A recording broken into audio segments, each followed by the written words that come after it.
హైదరాబాద్లో అయితే నిమజ్జనం చేసేటప్పుడు వైర్లు గట్టి కత్తిరించడానికి వినాయకుడి మీదకి ఎక్కి కత్తిరిస్తారు. అంత పెద్ద విగ్రహాలు ఎందుకు, అది పైకి కత్తిరించడం ఎందుకు, ఏది భక్తి, ఏది నిజమైన భక్తో మరి. అప్పుడు పోలీసులు కూడా బాధపడ్డారు, ఎందుకు చేస్తున్నారు అవి మీరు, చేసి మళ్ళీ పైకి ఎక్కి తొక్కుతున్నారు, ఇదేం భక్తిరా బాబు అని ఎకరించారు. అప్పుడు హైదరాబాద్ ఉన్నాడు అన్నారు.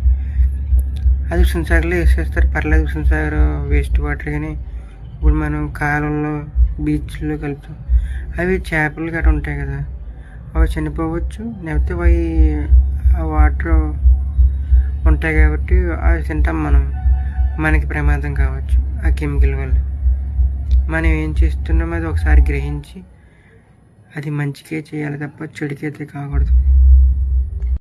అయినా పొద్దున్నే 5 గంటలకి ఏ మంత్రాలు ఏవో చెప్పాలి, కానీ శ్లోకాల సంబంధించి ఏదో చేయాలి. కానీ డీజే సాంగ్స్ ఇట్టేటి నువ్వు పొద్దున్నే 5 గంటలకి మెలకు వచ్చేసింది. ఏం భక్తో ఏంటో, మన భావితరులకి ఏమి ఇస్తున్నాం. చిన్నపిల్లలు ఉన్నారు, చిన్న విగ్రహం తయారు చేసుకుంటున్నారు, పెడుతున్నారు, నిమజ్జనం చేస్తున్నారు, సినిమా పాటలు వేస్తున్నారు. సినిమా పాటల వరకు వచ్చితే ఆ చిన్న విగ్రహం నిమజ్జనం చేయని కాళ్ళలోకి వెళ్తారు. ఏ కాలో జారితే ప్రమాదమే కదా. మనం ఏం చేస్తున్నాం, మన భావితరులకి ఏం నేర్పిస్తున్నాం. ఇదేనేమో విగ్రహం పెట్టి సినిమా పాటలు డ్యాన్స్ చేసి ఇలా చేయాలన్నమాట అని అనుకుంటారు.